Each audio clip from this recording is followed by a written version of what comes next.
Hello student, welcome to my classes. बेटा, आज हम आपकी 9th क्लास का एक चैप्टर शुरू करने जा रहे हैं जिसका नाम है what is democracy and why is democracy. ठीक है, तो ये चैप्टर मैं आपको स्पेशल नोट्स से और ट्रिक से कराऊंगा कि आपको कभी नहीं भूलेगा। और आपने क्या करना है, चैनल को सब्सक्राइब करना है, शेयर करना है, ठीक है, एंड लाइक करना है। चैप्टर शुरू करने से पहले मैं आपको बता दूं कि मैंने एक सीरीज शुरू की है कि जिसमें मैं आपकी सेल्फ स्टडी के सारे short question answer, very short question answer, चाहे वो लॉन्ग क्वेश्चन आंसर है, उसको लाइन टू लाइन हिंदी में समझाऊंगा। तो बेसिकली वो आपने मिस नहीं करना। अगर आपको वीडियो के डिस्क्रिप्शन में उसका लिंक नहीं मिलता, वो एक्सप्लेनेशन का सेल्फ स्टडी की, तो आप प्लेलिस्ट में जाके देख सकते हो। तो हमारे चैप्टर का नाम है, जे पॉलिटिकल साइंस का है, what is democracy and Y democracy. यहाँ पर बेसिकली एक वर्ड आया डेमोक्रेसी। ठीक है, जो डेमोक्रेसी है वो क्या होती है वो हम डिस्कस करेंगे पूरी डिटेल में। ठीक है, अब बेसिकली सारा का सारा चैप्टर किसके ऊपर बेस है, सिर्फ और सिर्फ डेमोक्रेसी की ऊपर। डेमोक्रेसी क्या होती है मैं आगे बताता हूँ। ठीक है, आई होप आपको ये चैप्टर पता चल गया। उन्होंने पूछा है क्या है डेमोक्रेसी और क्यों है आजकल डेमोक्रेसी। तो basically without wasting any time हम वीडियो को शुरू करते हैं। तो बेसिकली जब आप चैप्टर को रीड करते हो तो वहाँ पर बहुत सारे वर्ड्स आते हैं जो आपको याद रखने पड़ेंगे। ठीक है, अब बताते हैं democracy and other form of dictatorship. ठीक है, डेमोक्रेसी क्या होती है और डिक्टेटरशिप क्या होती है। डेमोक्रेसी होती है जब लोगों का राज हो। पहले क्या होता था, राजे महाराजे राज करते थे। ठीक है, तो वो बड़ी बुरी बात थी। वो क्या करते थे, राजे की डेथ हो गई तो उसका सन आएगा, फिर उसके सन की डेथ होगी तो उसका सन आएगा। ये ऐसे हायरार्की में चलता था, सीक्वेंस में चलता था, पब्लिक की बात नहीं सुनी जाती थी। ठीक है, डेमोक्रेसी में क्या है, सभी खुश है, मतलब जिसको लोग सबसे ज़्यादा वोट देंगे वही जीतेगा। ठीक है, डेमोक्रेसी उसको बोलते हैं। डिक्टेटरशिप का मतलब क्या होता है, राजे महाराजाओं का राज जो अपनी उंगलियों पे बाकी समाज को चलाता है, जैसे ये डिक्टेटरशिप में। अब बेसिकली कुछ वर्ड्स आएंगे जो हमने चैप्टर में बार बार देखने को मिलेंगे, वो मैं पहले ही डिस्कस करवा देता हूँ। सबसे पहले आएगी डेमोक्रेसी का मतलब आपको पता ही है, खुशहाली, लोगों का राज। डिक्टेटरशिप, आपने एक वर्ड याद रखना है, डिक्टेटरशिप। डिक्टेटरशिप मतलब राजे महाराजे। दूसरा word military rule. Military rule का मतलब, मिलिट्री रूल ये नाम कैसे बना है, राजे महाराजे क्या करते थे, अपने अंदर मिलिट्री बना के रखते थे। तो बेसिकली जब भी कोई लड़ाई होती थी तो मिलिट्री को यूज़ करते थे। तो मिलिट्री रूल किसको बोला जाता है, राजे महाराजाओं का राज। दूसरा मोनार्क। मोनार्क क्या होता है, राजे महाराजाओं का राज। इसका ऑपोजिट हमेशा डेमोक्रेसी ही बनेगा। ठीक है, ये जो वर्ड है घुमा फिरा के बार बार आते हैं, ये पहले मैंने डिस्कस कर ली है आपके साथ। Last one is second last is dictatorship. Dictatorship का मतलब क्या होता है, राजे महाराजाओं का राज जहाँ पर पब्लिक खुश नहीं होती। ठीक है, और last one is non democracy. अब डेमोक्रेसी का उल्टा कौन बन जाएगा, नॉन डेमोक्रेसी। आई होप ये वाले वर्ड्स आपको अच्छी तरह पता चल गए। तो बेसिकली जो डेमोक्रेसी है वो सारा का सारा फॉर्म ये गुड है, अच्छी है। और नॉन डेमोक्रेसी है जो, चाहे वो मिलिट्री रूल है, चाहे वो डिक्टेटरशिप है, चाहे वो मोनार्क है, ठीक है, डिक्टेटरशिप है, नॉन डेमोक्रेसी है, वो लोगों के लिए अच्छी नहीं है क्योंकि लोगों की सुनी नहीं जाती। ठीक है, तो यहाँ पर अगर डेमोक्रेसी की बात करें तो पावर ऑफ पीपल, लोगों की पावर होती है, मतलब लोग जिसको वोट देंगे वही जीतेगा।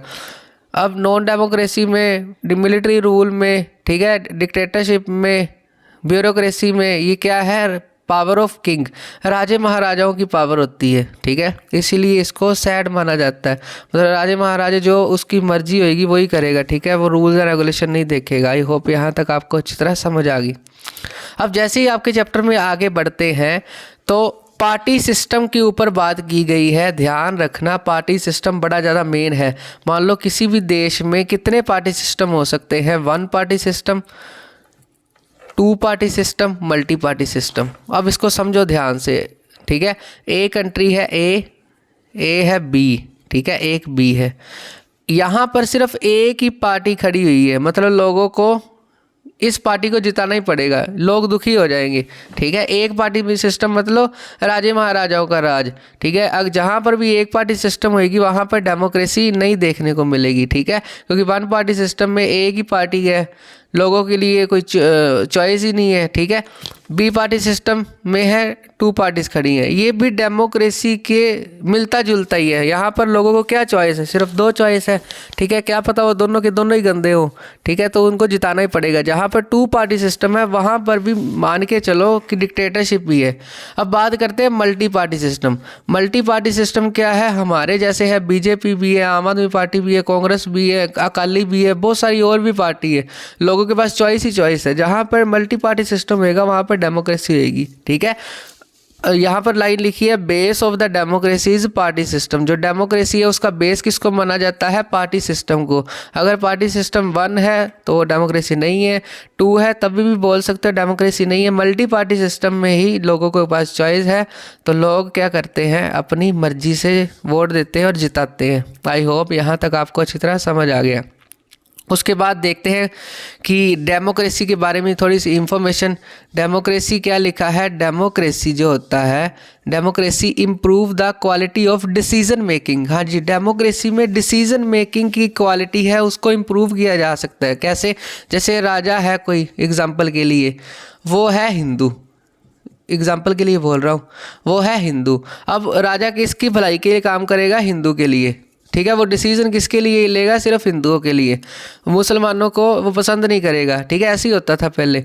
अब क्या है, डेमोक्रेसी है, सभी को हक है, चाहे वो हिंदू है, चाहे वो मुस्लिम हो, चाहे वो सिख हो, ईसाई हो, सभी भाई भाई है, यहाँ पर बोला जाता है। डेमोक्रेसी में डिसीजन मेकिंग क्यों अच्छी होती है, क्योंकि यहाँ पर पावर राजे के हाथ में नहीं होती है, यहाँ पर पावर पार्लियामेंट के हाथ में होती है।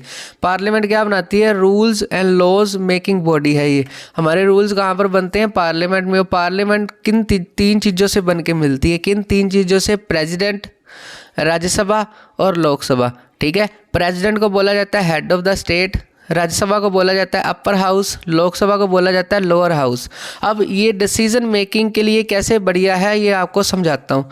राजे के पास कोई आया, कोई मुसलमान, तो राजा मना कर देगा, क्यों, क्योंकि राजा हिंदू है, ठीक है। अब बात करते हैं पार्लियामेंट की। पार्लियामेंट में रूल कैसे बनता है, सबसे पहले लोकसभा में रूल पेश होता है।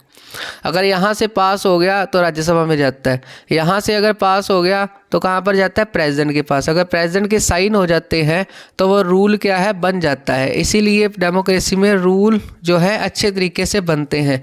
आई होप आज मैंने जितना कराया आपको अच्छी तरह समझ आ गया। हमने डेमोक्रेसी और डिक्टेटरशिप के वर्ड्स देखे थे और पार्टी सिस्टम और डेमोक्रेसी के बारे में थोड़ी सी इंफॉर्मेशन। आगे करते हैं कौन कौन सी कंट्रीज़ में क्या क्या है, ये आपके बड़ा इंपॉर्टेंट कॉन्सेप्ट है ये, इसको ध्यान से समझना। हम क्या करने जा रहे हैं, कंट्री डेमोक्रेसी पार्टी सिस्टम, मतलब कौन सी कंट्री में कौन सा पार्टी सिस्टम है और उसको क्या बोलेंगे, ठीक है। तो आपने ध्यान रखना है इसको, ये आपको पक्के क्वेश्चन आते होते हैं इसके, ठीक है।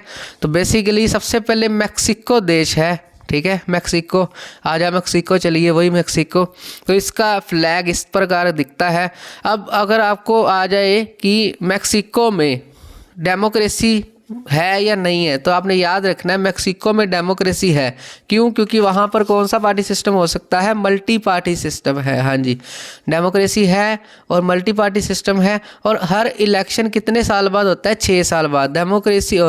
मैक्सिको में हर इलेक्शन, जनरल इलेक्शन कितने साल बाद होता है, 6 साल बाद। पर वहाँ पर एक प्रॉब्लम ये है, इलेक्शन फेयर तरीके से नहीं होता, इसीलिए इसको पूरी तरह डेमोक्रेसी नहीं बोला जाएगा, ठीक है। हो सकता है आने वाले टाइम में सुधार आ सके। ये जो बातें मैंने बताई हैं ये आपने मैक्सिको के बारे में लिखनी है अगर आपको पेपर में आता है। हाँ जी, जैसे यहाँ पर मेन पार्टी कौन सी है, बीजेपी। तो मैक्सिको की मेन पार्टी कौन सी है, PRI, इंस्टीट्यूशनल रेवोल्यूशनरी पार्टी, ठीक है। ये ऐसी आपको याद रखनी पड़ेगी। उसकी शॉर्ट फॉर्म क्या है, PRI, ठीक है। आप बोलोगे PRI ये बोल रहे हैं सर, यहाँ पर कुछ और ही एक्सप्लेन कर रहे हैं। तो बेसिकली जैसे आपकी रीडर में मेंशन है वैसे मैंने यहाँ पर मेंशन किया है, ठीक है। आई होप यहाँ तक आपको अच्छी तरह समझ आ गई। उसके बाद बात करते हैं जिम्बाब्वे, ठीक है। जिम्बाब्वे कंट्री है, उसका फ्लैग ये है। वो क्या है, डेमोक्रेटेड कंट्री नहीं मानी जाती। क्यों, क्योंकि वहाँ पर कौन सी पार्टी सिस्टम है, 1 पार्टी सिस्टम। मैंने पहले बताया जहाँ पर 1 पार्टी सिस्टम होएगा वो डेमोक्रेसी नहीं मानी जाएगी। आई होप यहाँ तक आपको अच्छी तरह समझ आ गया। आगे बढ़ने से पहले बेटा मैं एक इन्फॉर्मेशन दे दूं, अगर आपने ये नोट्स लेने हैं तो डिस्क्रिप्शन में उसका लिंक है, आप मेरे notes with my logo without my logo download कर सकते हो। आप वीडियो देख लो और एग्ज़ाम के जाते टाइम आप मेरे नोट्स से रिवाइज करते हो तो आपको डेफिनेटली 100% यहाँ से क्वेश्चन देखने को मिलेंगे, ठीक है। तो बेसिकली अगला देश है पाकिस्तान। पाकिस्तान है जो हमारा पड़ोसी देश इंडिया का, पाकिस्तान डेमोक्रेटिक कंट्री है क्योंकि वहाँ पर मल्टी पार्टी सिस्टम की स्थापना है। अब बात करते हैं चाइना की। चाइना का फ्लैग ये है, डेमोक्रेटिक नहीं है क्योंकि वहाँ पर वन पार्टी सिस्टम है। कौन सी है? National people Congress. मैं बार बार बोल रहा हूँ ये पार्टी सिस्टम आपको पेपर में ज़रूर देखने को मिलेंगे और कौन से देश में क्या सिस्टम है ये आपने याद रखना है। ये था वीडियो का फर्स्ट पार्ट और इसके मिलते हैं सेकंड और लास्ट पार्ट में। आई होप यहाँ तक आपने एंजॉय किया, फ्लैग्स देखे, पिक्चर देखी, ठीक है, आपको अच्छी तरह समझ आ गया होगा। अगर अच्छा लगा तो please like share and comment. Bye, take care, have a nice day and also subscribe my channel.